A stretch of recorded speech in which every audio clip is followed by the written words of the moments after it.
Hi viewers, welcome to Andhra Prabha. నేను మీ ఈరోజు మనతో పాటు హీరో హర్ష గారు ఉన్నారు. మిస్ అమ్మ అని ఒక డిఫరెంట్ కాన్సెప్ట్తో మన ముందుకు వస్తున్నారా. హాయ్. హాయ్ అండి.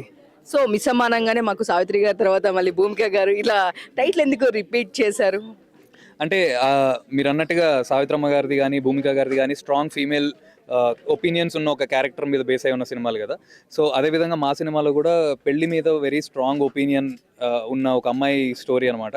సో అందుకనే ఇది వెరీ రిలేటబుల్గా ఉంటుంది అనిపించింది డైరెక్టర్ వాళ్ళకి. సో స్టార్టింగ్లో నేను భయపడ్డాను అంత పెద్ద టైటిల్ మనం పెట్టాలి అంటే, but they convinced me and story ఎలా ప్రోగ్రెస్ అయిందో చూస్తే I felt it was apt title.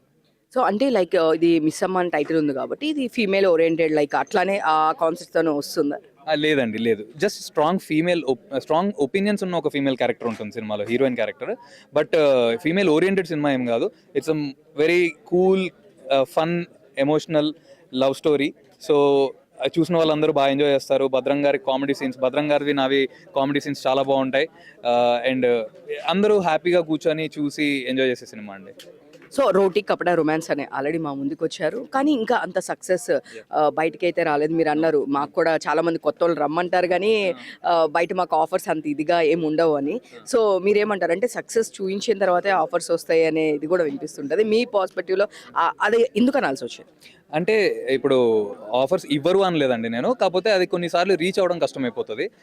Success ఉంటేనే ఆబ్వియస్లీ నెక్స్ట్ ఉంటుందండి. కాకపోతే నా సక్సెస్ కన్నా కూడా పర్ఫార్మెన్స్ని అప్రిషియేట్ చేసినప్పుడు దట్ ఈస్ అచీవ్మెంట్. సో నాకు ఫస్ట్ 2 సినిమాల్లో కూడా ఆ అచీవ్మెంట్ అయితే దక్కింది. ఎందుకంటే నన్ను ఇండస్ట్రీలో కొంతమంది పెద్దవాళ్ళు కూడా నువ్వు చాలా బాగా చేస్తున్నావు అని చెప్పి నన్ను అప్రిషియేట్ చేయడం జరిగింది. సో అదేవిధంగా ముందుకెళ్తున్నాం. ఎక్కడ దాకా వెళ్తామో చూద్దాం. ఎక్కడో అయితే ఒక రోజు అయితే కొట్టాలి, గట్టిగా కొట్టాలి అంతే. All the best.